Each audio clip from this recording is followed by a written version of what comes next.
எனக்கு இந்த பாக்கியம் வந்து எப்ப கிடைக்கும் தெரியல. உங்களுக்கு இந்த மாசி மகத்தன்னைக்கு கிடைச்சா ரொம்ப ரொம்ப சந்தோஷம். அதுக்கான பதிவு தான் இது.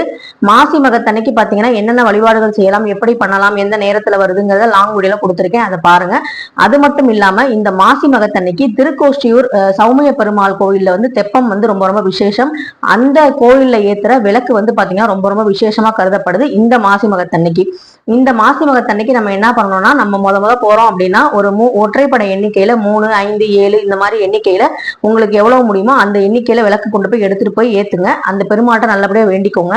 அங்க யாராவது வேண்டுதல் நிறைவேறினவங்களா, நீங்க வேண்டுதல் நிறைவேறிச்சா அப்படின்னு சொல்லி கேட்டுட்டு அவங்க விளக்கு ஏத்திருப்பாங்க இல்லையா, அந்த விளக்கு குளிரும் போது நீங்க வந்து அதுல இருந்து ஒரு 2 விளக்குலையும் ஒவ்வொரு ரூபா காயின் போட்டு அந்த விளக்கு குளிர்ந்ததுக்கு அப்புறம் ஒரு விளக்கு எடுத்து இன்னொரு விளக்கு மேல மூடி அதை வந்து ஒரு மஞ்சள் துணியில சுத்தி அதை வந்து ஒரு பெட்டியில போட்டு, சின்ன பாக்ஸ் இல்ல பெட்டி, ஏதாவது பண ஓலை பெட்டி, ஏதோ உங்க வசதிக்கு ஏற்ற மாதிரி ஏதோ சின்ன பாக்ஸ்ல போட்டு நீங்க வந்து அதை வந்து பூஜை ரூம்ல வந்து கொண்டு வந்து வச்சிருங்க.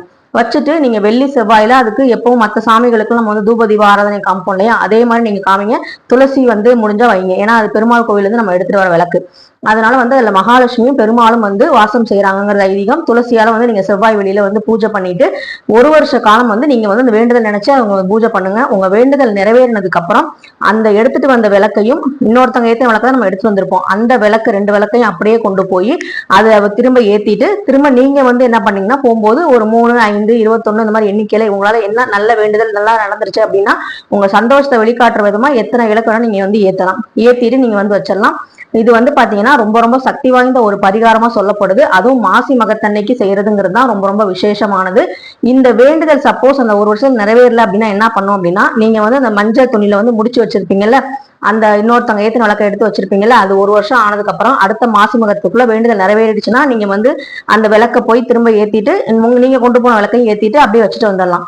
சப்போஸ் நம்மளோட பரிகாரம் வந்து சரியா நடக்கல, நமக்கு வந்து வேண்டுதல் நிறைவேறல அப்படின்னா நீங்க அந்த மஞ்சள் துணியை வந்து அவுக்காம அந்த விளக்கெல்லாம் எதுவுமே எடுக்காம அப்படியே அந்த மஞ்சள் துணியோட போய் அந்த முடியோட போய் நீங்க அந்த குளத்துல வந்து நீங்க போட்டுட்டு திரும்ப அங்க வேண்டுதல் நிறைவேறினவங்க விளக்கு இருக்கும் பார்த்தீங்களா, அதை வந்து நீங்க வந்து எடுத்துட்டு வந்து திரும்ப வந்து நீங்க வந்து விளக்கு இது மாதிரி பரிகாரம் செய்யுங்க. ரொம்ப ரொம்ப சக்தி வாய்ந்த பரிகாரம். விளக்கு எடுத்தல் பரிகாரம்ங்கிறது திருக்கோஷ்டியூர்ல ரொம்ப ரொம்ப ஃபேமஸான ஒரு பரிகாரம்.